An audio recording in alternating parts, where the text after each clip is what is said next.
ಎಲ್ರಿಗೂ ನಮಸ್ಕಾರ. Speak Kannada YouTube ಚಾನಲ್ಗೆ ನಿಮಗೆ ಸ್ವಾಗತ. 3 ಜೂನ್ 2024 ಪ್ರಚಲಿತ ವಿದ್ಯಮಾನಗಳನ್ನ ಈ ವಿಡಿಯೋದಲ್ಲಿ ಡಿಸ್ಕಸ್ ಮಾಡೋಣ. ಸೊ 1ನೇ ತಾರೀಕು ನಾನು ವಿಡಿಯೋ ಅಪ್ಲೋಡ್ ಮಾಡಿದೆ. ಅದರ PDF ನೋಟ್ಸ್ ನಿಮ್ಗೆ ಏನಾದ್ರು ಬೇಕು ಅಂದ್ರೆ ಡಿಸ್ಕ್ರಿಪ್ಷನ್ ಅಲ್ಲಿ ಟೆಲಿಗ್ರಾಮ್ ಲಿಂಕ್ ಇದೆ, ಹೋಗಿ ಜಾಯ್ನ್ ಆಗಿ ಡೌನ್ಲೋಡ್ ಮಾಡ್ಕೊಳ್ಳಿ. ಅಪ್ಲೋಡ್ ಮಾಡಿದ್ದೀನಿ. ಜೊತೆಗೆ ಈ ದಿನ ನೀವು ಇನ್ನಷ್ಟು ಪ್ರಚಲಿತ ವಿದ್ಯಮಾನಗಳ ಕ್ವಿಜ್ ಅನ್ನ ಅಟೆಂಡ್ ಮಾಡೋಗಿದ್ರೆ ಡಿಸ್ಕ್ರಿಪ್ಷನ್ ಅಲ್ಲಿ ಲಿಂಕ್ ಇದೆ, ಕರೆಂಟ್ ಅಫೇರ್ಸ್. ಕ್ಲಿಕ್ ಮಾಡಿ ವೆಬ್ಸೈಟ್ಗೆ ಹೋಗಿ ಅಪ್ಡೇಟ್ ಮಾಡ್ಕೊಳ್ಳಿ. ಅಲ್ಲೂ ಕೂಡ ನೀವು ಡೈಲಿ ಮಾಕ್ ಟೆಸ್ಟ್ ಗಳನ್ನ ಅಟೆಂಡ್ ಮಾಡೋ ಮೂಲಕ ರಿವಿಷನ್ ಮಾಡ್ಕೋಬಹುದು.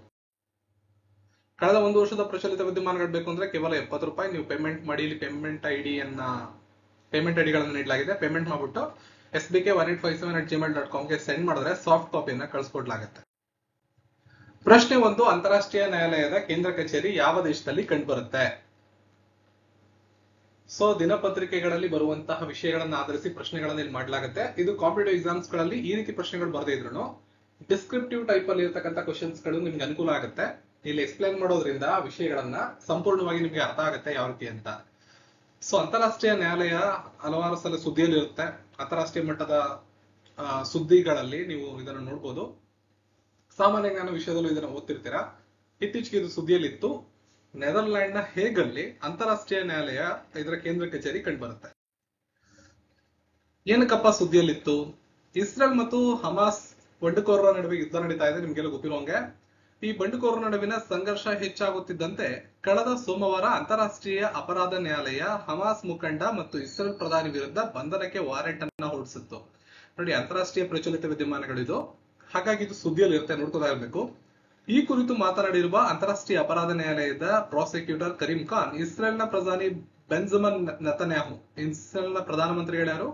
ಬೆಂಜಮಿನ್ ನೆತನ್ಯಾಹು ಹಾಗೂ ಹಮಾಸ್ನ ಮುಖಂಡ ಯಾಹ್ಯಾ ಸಿನ್ನಾರ್ ಸೇರಿದಂತೆ ಪ್ರಮುಖ ನಾಯಕರ ಬಂಧನಕ್ಕೆ ವಾರೆಂಟ್ ಅನ್ನು ಹೊರಡಿಸಿದ್ದಾರೆ.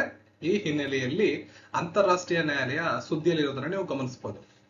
ಈಗ ಅದರ ಹಿನ್ನೆಲೆಯನ್ನು ಒಂಚೂರು ನೋಡೋಣ. ಯಾಕಂದ್ರೆ ಕಾಂಪಿಟೇಟಿವ್ ಎಕ್ಸಾಮ್ ಗಳಲ್ಲಿ ಕೇವಲ ಇಷ್ಟೇ ವಿಷಯಗಳ ಮೇಲೆ ಪ್ರಶ್ನೆ ಇರೋದಿಲ್ಲ, ಅದರ ಹಿನ್ನೆಲೆ ಬಗ್ಗೆ ಇರುತ್ತೆ. ಈ ನ್ಯಾಯಾಲಯ ಮೊದಲನೇ ಬಾರಿಗೆ 1946ರಂದು ಸ್ಥಾಪನೆಯಾಗಿದೆ. ಏಪ್ರಿಲ್ ನಲ್ಲಿ ಕಾರ್ಯವನ್ನ ಪ್ರಾರಂಭ ಮಾಡಿದೆ. ವಿಶ್ವಸಂಸ್ಥೆಯ ಎಲ್ಲಾ ಸದಸ್ಯ ರಾಷ್ಟ್ರಗಳು ಕೂಡ ಅಂತಾರಾಷ್ಟ್ರೀಯ ನ್ಯಾಯಾಲಯದ ವ್ಯಾಪ್ತಿಯಲ್ಲಿ ಬರ್ತಾರೆ. ಭಾರತ ಕೂಡ inter national court of justice ನ ಸದಸ್ಯ ರಾಷ್ಟ್ರಗಳಲ್ಲಿ ಒಂದಾಗಿದ್ದು, ಪಾಕಿಸ್ತಾನ ಕೂಡ 1960ರ ಸೆಪ್ಟೆಂಬರ್ 30ರಂದು ಈ ನ್ಯಾಯಾಲಯಕ್ಕೆ ಅಂತಾರಾಷ್ಟ್ರೀಯ ವ್ಯಾಜ್ಯಗಳನ್ನ ಬಗೆಹರಿಸೋದಕ್ಕೆ ಒಪ್ಪಿಗೆಯನ್ನ ಕೂಡ ಕೊಟ್ಟಿರೋದನ್ನ ಇಲ್ಲಿ ಗಮನಿಸಬಹುದು. ಎಲ್ಲಿದೆ ಇದು ಅಂದ್ರೆ ನೆದರ್ಲ್ಯಾಂಡ್ ದೇಶದ ಹೇಗ್ ನಲ್ಲಿರುವ ಪೀಸ್ ಪ್ಯಾಲೇಸ್ ಕಟ್ಟಡದಲ್ಲಿ ಅಂತಾರಾಷ್ಟ್ರೀಯ ನ್ಯಾಯಾಲಯದ ಕೇಂದ್ರ ಕಚೇರಿ ಇರೋದನ್ನ ನಾವು ಗಮನಿಸಬಹುದಾಗಿದೆ. ಭಾರತೀಯರು ಯಾರು ಇದ್ದಾರ? ಭಾರತದಿಂದ ವಿಶ್ವ ಅಂತಾರಾಷ್ಟ್ರೀಯ ನ್ಯಾಯಾಲಯನ ಪ್ರತಿನಿಧಿಸ್ತಕ್ಕಂಥವ್ರು ಯಾರು ಇದ್ದಾರ? ನ್ಯಾಯಮೂರ್ತಿಗಳಾದ ದಲ್ವೀರ್ ಭಂಡಾರಿ ಅವರು ಭಾರತೀಯ ನ್ಯಾಯಮೂರ್ತಿಗಳು 2012ರ ಏಪ್ರಿಲ್ 27ರಲ್ಲಿ ಸದಸ್ಯರಾಗಿ ಕೆಲಸವನ್ನು ಮಾಡಿದ್ದಾರೆ. ಅದಾದ್ಮೇಲೆ ನ್ಯಾಯಮೂರ್ತಿಗಳಾದ ರಘುನಂದನ್ ಸ್ವರೂಪ್ ಪಾಠಕ್ ಅವರು 1989ರಿಂದ 91 ತನಕ ಅಲ್ಲಿ ಕೆಲಸ ಮಾಡಿರ್ತಾರೆ ನ್ಯಾಯಮೂರ್ತಿಗಳಾಗಿ. ಅದಾದ್ಮೇಲೆ ನಾಗೇಂದ್ರ ಸಿಂಗ್ ಅವರು 1973ರಿಂದ 88 ಮತ್ತು ಸರ್ ಬೆನಗಲ್ ರಾವ್ ಅವರು 1952ರಿಂದ 53. ವಿಶ್ವಸಂಸ್ಥೆಯ ಪ್ರಮುಖ ಅಂಗಸಂಸ್ಥೆಯಾಗಿರುವ ಈ ನ್ಯಾಯಾಲಯ ವಿವಿಧ ದೇಶಗಳ ನಡುವಿನ ಮಹತ್ವದ ಪ್ರಕರಣಗಳ ವಿಚಾರಣೆ ನಡೆಸುವ ಅಧಿಕಾರವನ್ನ ಹೊಂದಿರುತ್ತೆ. ಹೇಗ್ ನೇಮಕಾತಿ ನಡೆಯುತ್ತಪ್ಪ ಅಂದ್ರೆ ಅಂತಾರಾಷ್ಟ್ರೀಯ ನ್ಯಾಯಾಲಯವು ಒಟ್ಟು 15 ಮಂದಿ ನ್ಯಾಯಾಧೀಶರನ್ನ ಒಳಗೊಂಡಿದ್ದು, ಇವರನ್ನ ವಿಶ್ವಸಂಸ್ಥೆಯ ಸಾಮಾನ್ಯ ಸಭೆ ಜನರಲ್ ಅಸೆಂಬ್ಲಿ ಮತ್ತು ವಿಶ್ವಸಂಸ್ಥೆಯ ಭದ್ರತಾ ಮಂಡಳಿ ಸೆಕ್ಯೂರಿಟಿ ಕೌನ್ಸಿಲ್ ಅಂತ ಕರಿತೀವಿ, ಇವ್ರು ಆಯ್ಕೆ ಮಾಡ್ತಾರೆ. ಪ್ರಸ್ತುತ ಲೆಬನಾನ್ ದೇಶದ ನವಾಜ್ ಸಲಾಮನ್ ಅವರು ಈ ನ್ಯಾಯಾಲಯದ ಅಧ್ಯಕ್ಷರಾಗಿದ್ದಾರೆ. ಸೊ ವಿಶ್ವಸಂಸ್ಥೆಯ ಅಂತಾರಾಷ್ಟ್ರೀಯ ನ್ಯಾಯಾಲಯದ ಪ್ರಸ್ತುತ ಅಧ್ಯಕ್ಷರು ಯಾರಿದ್ದಾರಪ್ಪ ಅಂದ್ರೆ ನವಾಜ್ ಸಲ್ಮಾ ಅಂತ ಇದರ ಅಧ್ಯಕ್ಷರು. ಇವರು ಲೆಬನಾನ್ ದೇಶದವರು. ಇದೇ ರೀತಿ ನಿಮ್ಗೆ ಎಕ್ಸಾಮ್ಗಳಲ್ಲಿ ಕಾಂಪಿಟೇಟಿವ್ ಎಕ್ಸಾಮ್ಗಳಲ್ಲಿ ಕ್ವಶನ್ ಗಳನ್ನ ಕೇಳೋ ಸಾಧ್ಯತೆಗಳಿದೆ. ಇನ್ನು ಉಗಾಂಡ ದೇಶದ ನ್ಯಾಯಮೂರ್ತಿಗಳಾದ ಜೂಲಿಯಾ ಸೆಂಬುಟೆಂಬಿಡೆ ಅನ್ನೋರು ಉಪಾಧ್ಯಕ್ಷರಾಗಿದ್ದಾರೆ. ಒಂದ್ಸಲ ಇಲ್ಲಿಗೆ ಅಧ್ಯಕ್ಷರು ಮತ್ತು ಉಪಾಧ್ಯಕ್ಷರಾಗಿ ಆಯ್ಕೆಯಾದ್ರೆ ಅಧಿಕಾರಾವಧಿ ಒಟ್ಟು 9 ವರ್ಷಗಳ ಕಾಲ ನೀವು ಆ ಒಂದು ಸ್ಥಾನದಲ್ಲಿ ಇರ್ತೀರಾ. ಅಧಿಕೃತ ಭಾಷೆಗಳು ಇಂಗ್ಲಿಷ್ ಮತ್ತು ಫ್ರೆಂಚ್ ಆಗಿರ್ತವೆ. ಇಷ್ಟು ನಿಮಗೆ ಗೊತ್ತಿರಬೇಕಾಗುತ್ತೆ, ವೆರಿ ವೆರಿ ಇಂಪಾರ್ಟೆಂಟ್. ನೆಕ್ಸ್ಟ್, ಇತ್ತೀಚೆಗೆ ರಾಜ್ಯದಲ್ಲಿ ಆಹಾರ ಸುರಕ್ಷತೆ ಮತ್ತು ಗುಣಮಟ್ಟ ಇಲಾಖೆ ಕೆಳಗಿನ ಯಾವುದನ್ನು ನಿಷೇಧ ಮಾಡಿದೆ?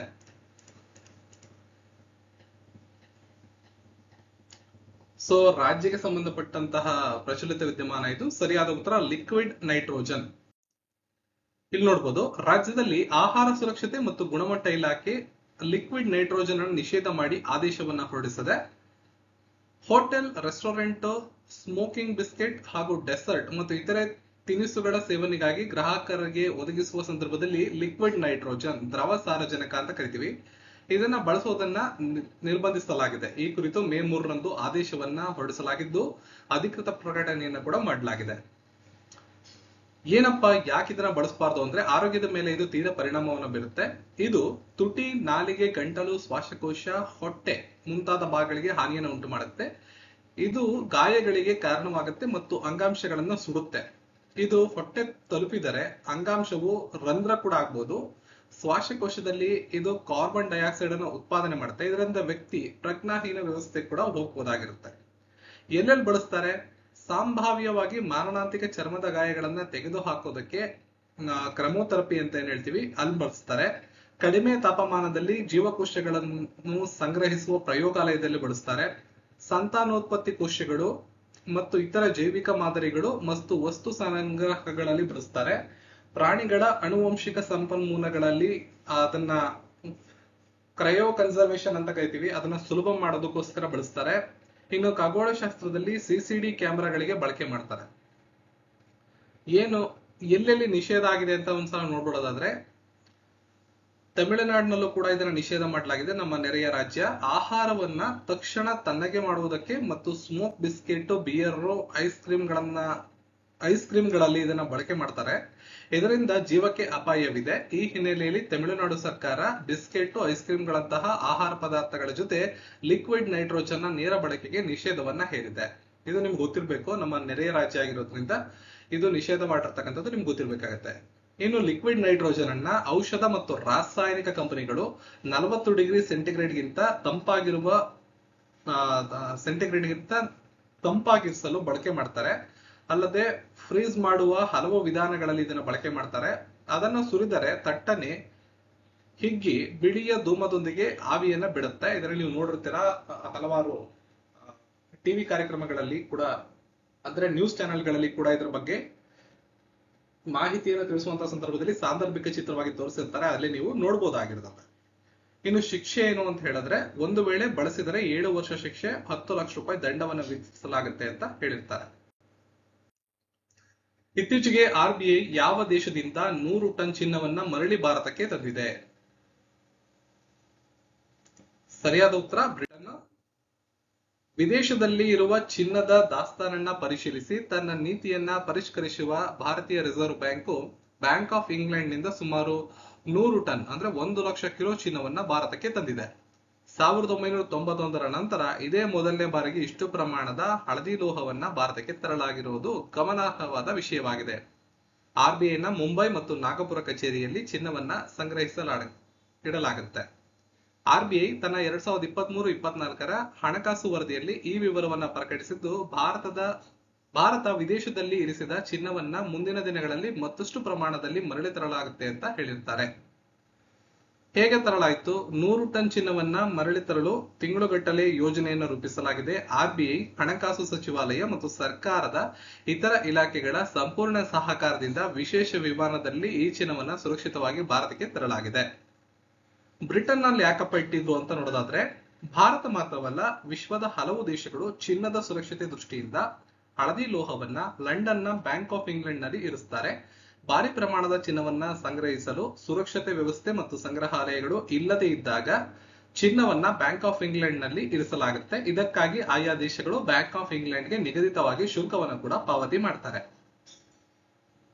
ಗೋಲ್ಡ್ ರಿಸರ್ವ್ ನಲ್ಲಿ ಭಾರತ 9ನೇ ಸ್ಥಾನ. ಗೋಲ್ಡ್ ರಿಸರ್ವ್ ಮಾಡ್ಕೊಂಡಿರೋ ದೇಶಗಳ ಪಟ್ಟಿಯಲ್ಲಿ ಅಮೆರಿಕ ಅಗ್ರಸ್ಥಾನದಲ್ಲಿದ್ರೆ, ಜರ್ಮನಿ 2, ಇಟಲಿ 3ನೇ ಸ್ಥಾನದಲ್ಲಿದೆ. ಭಾರತ 9ನೇ ಸ್ಥಾನದಲ್ಲಿರೋದನ್ನ ನೀವು ಗಮನಿಸಬಹುದಾಗಿರುತ್ತದೆ. GST ಮೂಲಕ 2024-25ರ ಹಣಕಾಸು ವರ್ಷದ ಮೇನಲ್ಲಿ ಎಷ್ಟು ಲಕ್ಷ ಕೋಟಿ ವರಮಾನ ಸಂಗ್ರಹವಾಗಿದೆ? ಸರಿಯಾದ ಉತ್ತರ 1.73 ಲಕ್ಷ ಕೋಟಿ ರೂಪಾಯಿಗಳ ವರಮಾನ ಸಂಗ್ರಹವಾಗಿದೆ. ದೇಶದ ಸರಕು ಮತ್ತು ಸೇವಾ ತೆರಿಗೆ GST, goods and service tax ಅಂತ ಹೇಳ್ತೀವಿ. GST ಮೂಲಕ 24-25ರ ಹಣಕಾಸು ವರ್ಷದ ಮೇನಲ್ಲಿ 1.73 ಲಕ್ಷ ಕೋಟಿ ರೂಪಾಯಿಗಳ ವರಮಾನ ಸಂಗ್ರಹವಾಗಿದ್ದು, ಕಳೆದ ಹಣಕಾಸು ವರ್ಷದ ಇದೇ ಅವಧಿಗೆ ಹೋಲಿಸಿದ್ರೆ 10% ಏರಿಕೆಯಾಗಿರುವುದನ್ನು ನಾವು ಗಮನಿಸಬಹುದಾಗಿದೆ. ಏಪ್ರಿಲ್ನಲ್ಲಿ 2.10 ಲಕ್ಷ ಕೋಟಿಯ ದಾಖಲೆಯ ಗರಿಷ್ಠ ಜಿಎಸ್ಟಿ ಸಂಗ್ರಹವಾಗಿರುವುದನ್ನು ಈ ಸಂದರ್ಭದಲ್ಲಿ ನಾವು ಸ್ಮರಿಸಬಹುದು. ಕಳೆದ ತಿಂಗಳು ಮರುಪಾವತಿ ನಂತರ ನಿವ್ವಳ ಜಿಎಸ್ಟಿ ವರಮಾನ 1.44 ಲಕ್ಷ ಕೋಟಿಯಾಗಿದ್ದು, ಕಳೆದ ಅವಧಿಗೆ ಹೋಲಿಸಿದ್ರೆ ಶೇಕಡ 6.9ರಷ್ಟು ಹೆಚ್ಚಳವಾಗಿರುವುದನ್ನ ಗಮನಿಸಬಹುದು. ಇನ್ನು ಕರ್ನಾಟಕದಲ್ಲಿ 11,889 ಕೋಟಿ ರೂಪಾಯಿ ಜಿಎಸ್ಟಿ ಸಂಗ್ರಹವಾಗಿದ್ದು, ಶೇಕಡ 15% ಅಂದ್ರೆ 15% ಅಷ್ಟು ಏರಿಕೆಯಾಗಿರುವುದನ್ನು ನಾವು ಗಮನಿಸಬಹುದಾಗಿದೆ. ಭಾರತೀಯ ಸಂವಿಧಾನದ 44ನೇ ವಿಧಿ ಕೆಳಕಂಡ ಯಾವುದಕ್ಕೆ ಸಂಬಂಧಪಡುತ್ತದೆ? ಸರಿಯಾದ ಉತ್ತರ ಏಕರೂಪದ ನಾಗರಿಕ ಸಂಹಿತೆ. ಯುಸಿಸಿಇ ಇಡೀ ದೇಶಕ್ಕೆ ಒಂದು ಕಾನೂನನ್ನು ಒದಗಿಸುತ್ತದೆ. ಎಲ್ಲಾ ಧಾರ್ಮಿಕ ಸಮುದಾಯಗಳಿಗೆ ಅವರ ವೈಯಕ್ತಿಕ ವಿಷಯಗಳಾದ ಮದುವೆ, ವಿಚ್ಛೇದನ, ಉತ್ತರಾಧಿಕಾರ, ದತ್ತು ಇತ್ಯಾದಿಗಳಿಗೆ ಇದು ಅನ್ವಯವಾಗುತ್ತೆ. ಸಂವಿಧಾನದ 44ನೇ ವಿಧಿಯಲ್ಲಿ ಇದ್ರ ಬಗ್ಗೆ ಮಾಹಿತಿ ಇದೆ. ಸರ್ಕಾರವು ಭಾರತದ ಭೂಪ್ರದೇಶಾದ್ಯಂತ ನಾಗರಿಕರಿಗೆ ಏಕರೂಪದ ನಾಗರಿಕ ಸಂಹಿತೆಯನ್ನ ಜಾರಿಗೆ ತರಲು ಪ್ರಯತ್ನ ಮಾಡಬೇಕು ಅಂತ ಇದು ಹೇಳುತ್ತೆ. 44ನೇ ವಿಧಿಯು ರಾಜ್ಯ ನೀತಿ ನಿರ್ದೇಶಕ ತತ್ವಗಳಲ್ಲಿ ಒಂದಾಗುತ್ತೆ, ಡೈರೆಕ್ಟಿವ್ ಪ್ರಿನ್ಸಿಪಲ್ಸ್ ಅಂತ ಹೇಳ್ತೀವಿ. ಇದನ್ನ ಸಂವಿಧಾನದ ಭಾಗ 4ರಲ್ಲಿ ವಿವರಿಸಲಾಗಿದೆ. ವಿಧಿ 37ರ ಪ್ರಕಾರ ಈ ಭಾಗದಲ್ಲಿರುವ ನಿಬಂಧನೆಗಳನ್ನ ಯಾವುದೇ ನ್ಯಾಯಾಲಯದಿಂದ ಜಾರಿಗೊಳಿಸಲಾಗುವುದಿಲ್ಲ. ಆದರೆ ಅದರಲ್ಲಿರುವ ತತ್ವಗಳು ದೇಶದ ಆಡಳಿತದ ಮೂಲಭೂತವಾಗಿರುತ್ತವೆ ಮತ್ತು ಈ ತತ್ವಗಳನ್ನ ಕಾನೂನು ರೂಪಿಸುವಲ್ಲಿ ಅನ್ವಯಿಸುವುದು ರಾಜ್ಯದ ಕರ್ತವ್ಯ ಅಂತ ಹೇಳಲಾಗುತ್ತೆ. ಅಷ್ಟು ನಿಮಗೆ ಗೊತ್ತಿರಬೇಕು.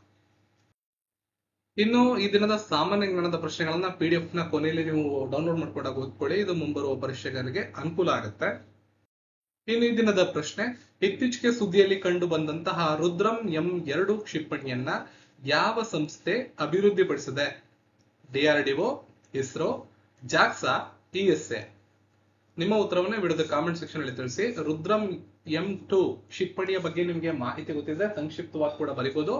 ಡೀಟೇಲ್ ಆಗಿ ಸಂಕ್ಷಿಪ್ತವಾಗಿ ಬರೆದಿದ್ರೆ ಆ ಕಾಮೆಂಟ್ ಅನ್ನ ಪಿನ್ ಕೂಡ ಮಾಡಲಾಗುತ್ತೆ. ಈ ವಿಡಿಯೋನ ಲೈಕ್ ಮಾಡಿ, ಶೇರ್ ಮಾಡಿ, ಚಾನಲ್ ಸಬ್ಸ್ಕ್ರೈಬ್ ಮಾಡಿ. ಸಿಗೋಣ ಮತ್ತೊಂದು ವಿಡಿಯೋ. ಧನ್ಯವಾದಗಳು.